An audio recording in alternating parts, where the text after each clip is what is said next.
Hello students, I am Shivam Sahu. आज जो हम बात करने वाले हैं एक्सरसाइज 5.8 में रोलिस थ्योरम की बात करने वाले हो और लैग्रांज मीन वैल्यू थ्योरम की बात करने वाले हो। ओके, तो सबसे पहले स्टार्ट करते हैं रोलिस थ्योरम से। ओके, तो मान लीजिए आपके पास एक फंक्शन है जो कि क्लोज्ड इंटरवल ए बी के फॉर्म में है। मतलब ये क्या है, आपका डोमेन। ओके, और ये जो डोमेन आपको जो देगा वो देगा रेंज के फॉर्म में। तो रेंज जो आपको मिलेगी वो काय के फॉर्म में मिल रही है, रियल नंबर के फॉर्म में। ओके, तो यहां पर आप समझिएगा, यदि आपका फर्स्ट कंडीशन, यदि आपका फंक्शन इज कंटिन्यूस, यदि आपका function is continuous in closed interval a and b, ये मान लीजिए एक कंडीशन है। यदि आपका function continuous in closed interval a and b, और यदि आपकी सेकंड कंडीशन है आपका function is differentiable in open interval a and b. Okay, and then third condition is, यदि आपका फंक्शन एफ ए जो रहेगा वो यदि एफ बी के इक्वल आता है, तो यहां पर ये आपकी थर्ड कंडीशन है। ओके, तो देखिए आपका एक फंक्शन है जिसकी डोमेन ए बी के फॉर्म में क्लोज इंटरवल, और आपको जो रेंज मिलेगी वो रियल नंबर के फॉर्म में मिलेगी। ओके, तो यहां पर मैंने तीन कंडीशन बोली है। फर्स्ट कंडीशन, यदि आपका फंक्शन कंटिन्यूस होता है क्लोज इंटरवल ए बी के फॉर्म में। सेकंड कंडीशन, यदि आपका फंक्शन इज डिफरेंशिएबल होता है ओपन इंटरवल ए बी के फॉर्म में। और थर्ड कंडीशन, यदि f a equal to F b होता है। तो यदि जहां पर भी ये तीनों कंडीशन सेटिस्फाई करती है तो वहां पर आपकी रोलिस थ्योरम क्या करती है, एग्जिस्ट करती है। ओके, तो यहां पर आप समझिएगा, इफ दिस थ्री कंडीशन आप बोल सकते हैं, if this three condition are fulfil और satisfy, then there will some real number C in AB such that f dash C is equal to a 0। Okay, देखिए मैंने क्या बोला, if this three condition are fulfil और satisfy, यदि आपकी ये तीन कंडीशन सेटिस्फाई होती है, then there will be some real number C in a b such that f dash c is equal to a 0। यदि आपकी तीनों कंडीशन सेटिस्फाई होती है तो वहां पर आपकी रोलिस थ्योरम सेटिस्फाई करेगी, और जब आपकी ये कंडीशन सेटिस्फाई और फुलफिल होगी तो कुछ some real number a b के अंदर आएंगे। ओके, तो वो किस तरीके से आएंगे यहां पर अपन समझते हैं, और ये एफ डैश सी क्या है वो भी अपन यहां पर समझते हैं। ओके, तो आप यहां पर एक ग्राफ के थ्रू समझिएगा। मान लीजिए ये ग्राफ है, एक कर्व में बना रहा हूं, ये आपका एक कर्व बना रहा हूं मैं। आप यहां पर देखिएगा, आपकी ये कंडीशन, मान लीजिए आपको क्या बोला गया, फंक्शन कंटिन्यूस होना चाहिए, फंक्शन डिफरेंशिएबल भी होना चाहिए, और एफ ए जो है वो किसके इक्वल होना चाहिए, एफ बी। तो मैं इन तीनों कंडीशन को सेटिस्फाई करके यहां पर एक कर्व बनाता हूं। ओके, तो यहां पर आप देखिएगा, मान लीजिए मैंने ये कर्व बनाया है, तो ये जो कर्व बनाया है ये क्या है, कंटिन्यूस। क्योंकि कंटिन्यूस का मतलब क्या होता है, graph drawn without lifting a pen is called a continuous. मतलब मैंने ये जो कर्व बनाया बिना पेन उठाए बना दिया है, इसलिए इसको क्या बोलूंगा, कंटिन्यूस। और फंक्शन जो है वो डिफरेंशिएबल है ना, फंक्शन जो रहेगा differentiable at open interval a and b. मतलब यहां पर ये मान लीजिए कि ये ए है, और ये मान लीजिए ये आपका ये बी है। ओके, तो यहां पर ए है और ये बी है। तो आप देखिए, ये मान लीजिए ये आपको एफ ए है, और यहाँ पे जो ये है ये क्या है, एफ बी है। ओके, तो यहाँ पे आप देख रहे हैं दोनों एफ ए और एफ बी क्या है, इक्वल। तो एफ ऑफ ए जो है वो किसके इक्वल है, एफ ऑफ बी के। ओके, यहां पर इतना समझ में आ गया है आपको। अब देखिए, आपने यहां पर इन तीनों को कंडीशन को सेटिस्फाई करके ये कर्व आपने बना दिया है यहां पर। अब आप देखिए, यहां पर ये जो आपने कर्व बनाया है, इस यहां पे फंक्शन को एफ ए और एफ बी होने के लिए आपको कर्व का टर्न लेना होगा। यदि आपको एफ ए और एफ बी को इक्वल बनाना है तो एफ ए और एफ बी को इक्वल बनाने के लिए इस कर्व को तो टर्न लेना ही होगा। और जहां टर्न ले रहा होगा, जहां पर भी ये टर्न ले रहा होगा, तो उस पॉइंट को जो बोलते हैं वो बोलते हैं f dash c is equal to a 0। Okay, concept समझ में आया?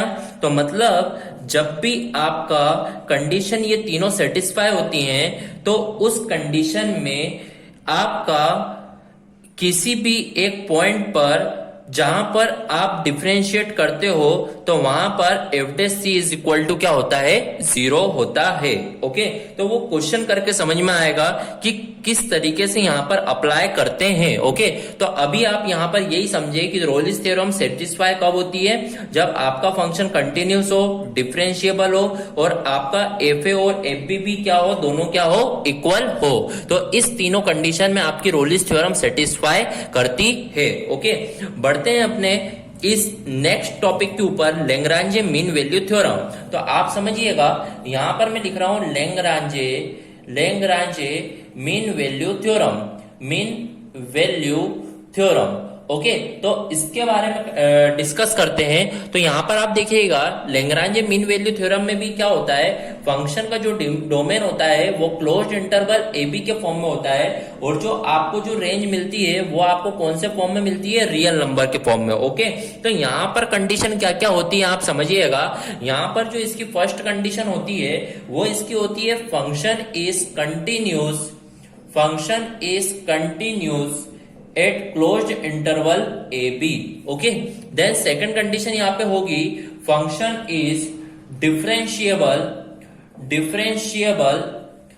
Eight open interval a b. Okay, concept समझ में आया? बट यहां पर जो थर्ड कंडीशन होती है लेंग्रांजे मीन वैल्यू की, वो अलग होती है। वो क्या होती है? एफ ए जो रहता है वो नॉट इक्वल होता है एफ बी के। ओके, कंसेप्ट समझ में आया आपको? देखिए, आपने रोलिस थ्योरम में यदि वो कंटिन्यूस है, डिफरेंशिएबल है और एफ ए और एफ बी इक्वल है, तीनों कंडीशन यदि इक्वल आ रही है, सेटिस्फाई कर रही है, तो वो रोलिस थ्योरम होती है। पर लेंग्रांजे मीन वैल्यू थ्योरम में थर्ड कंडीशन इसकी अलग होती है। एफ ए जो रहता है वो नॉट इक्वल होता है एफ बी के। ओके, तो इसके आगे फिर यहां पर क्या कंडीशन लगती है? Then there will be some real number c. तो यहां पर क्या होता है? Then there will be some real number c at which f dash c is equal to a fb minus fa upon में b माइनस a।